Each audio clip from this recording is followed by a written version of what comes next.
Deixa eu falar com vocês, já voltando um pouco pro tema, assim, óbvio que a gente tá falando do tema, mas na matriz do tema sobre desistir ou não desistir de relacionamentos ou de coisas na nossa vida, vocês lembram de alguma história, alguma situação sua ou de alguém muito próximo que vocês tiveram que desistir de algo, mas que de alguma forma isso fazia bem pra vocês ou vocês acharam que na época fez bem? Eu sou formada em Direito e não advogo mais. Quando eu comecei a desistir do direito, porque eu fui vendo que aquilo não era pra mim, e as pessoas falavam, mas você é uma advogada brilhante. Tá, gente, eu não falei que eu era ruim. Eu falei que eu não quero. É sempre importante. Eu não falei Isso é muito legal, Porque a gente Isso é muito linka legal. o desistir com o fracasso, com o a falha. fracasso. Não Mas é o você é uma caso. advogada brilhante, você tem uma carreira vai ter uma carreira brilhante, você tá no começo da carreira. Tá, eu sei. Não tô falando da minha incompetência, eu sou muito competente, eu inclusive sei disso. Mas não é o que eu quero pra minha vida. E as pessoas, elas têm muito medo de te ver desistir. Porque te ver desistir mexe com muita coisa pra elas. Primeiro, elas descobrem que existe a possibilidade de desistir. Elas olham e falam, nossa, eu podia ter desistido naquela época. Naquela época ali. Hoje, eu podia ter desistido disso daqui. Então, primeiro, elas se lembram disso. E segundo, que quando você desiste, você muda. E quando eu mudo, eu forço todo mundo que está ao meu lado a mudar também. Se você pensa numa máquina e uma das engrenagens ela começa a funcionar para o outro lado, a máquina inteira vai ser influenciada por essa engrenagem. Ai, eles amam, eu senti isso quando eu divorciei. Eu ia dar esse exemplo aí, sabia? Quando uma mulher fala que vai se divorciar. Ah, tá. Porque você... A galera não queria que você se divorcie. Agora Cara, eu lembro de uma cena, foi tão cruel pra mim. Eu tava com um filho de 1 ano, muito pequeno, e a gente tinha resolvido se separar, enfim. Quem é da audiência sabe que hoje em dia a gente, graças a Deus, tem um relacionamento muito, muito legal. E eu fui numa loja comprar uma calça jeans. E dentro dessa loja tinha uma menina que me conhecia, assim, de rede social, de trabalhos em comum e tal. E a outra, que era uma dona da loja, sabia que eu tinha acabado de divorciar. Então, eu entrei para provar a calça jeans e a dona da loja falou, ai, você vai separar mesmo? Né? Como você tá? Uma coisa meio assim. E a outra menina, ela só virou e falou assim, você acha que foi seu filho? Que acabou com o seu casamento? Uau! E aí eu fiquei tão desconcertada, assim, porque ela tinha um filho da minha idade.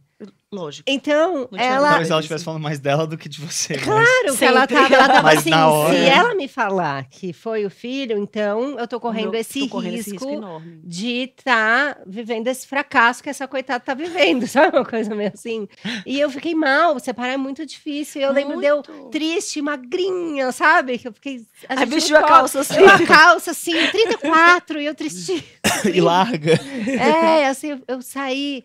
E aí eu fiquei pensando assim, parte das pessoas que me ligavam nessa época, elas não queriam saber se eu estava muito bem. Elas queriam saber por que eu separei.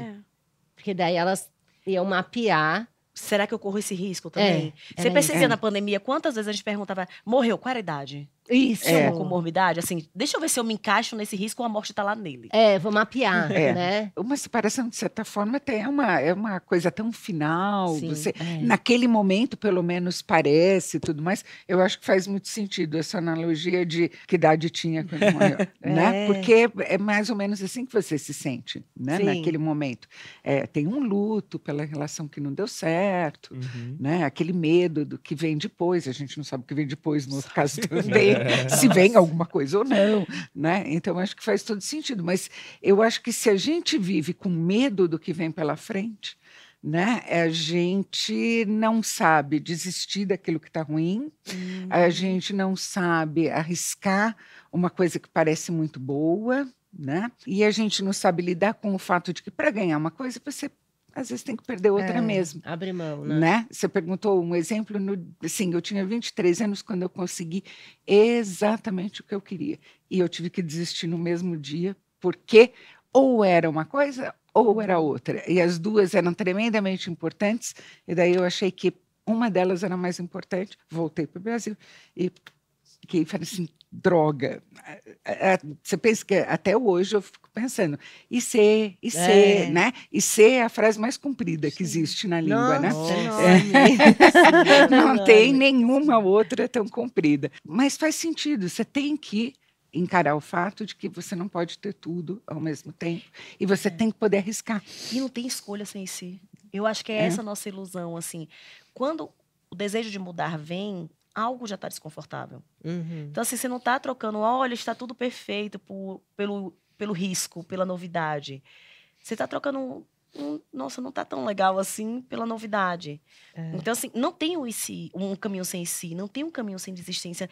Nós não temos garantia de nada nunca. Eu posso continuar no mesmo casamento, no mesmo trabalho, no mesmo lugar, sentadinha aqui. Eu não tenho garantia nenhuma de que vai dar tudo certo. E tem um lugar ainda que as pessoas acho que caem numa ilusão de achar que, tá bom, então não vou fazer nenhuma decisão, que vai dar tudo bem. Mas a não decisão é uma decisão. Você escolher não fazer a decisão, você vai falar, então tá, do jeito que acontecer... É uma coisa meio Homer Simpson, né? Já estava assim quando eu cheguei, né?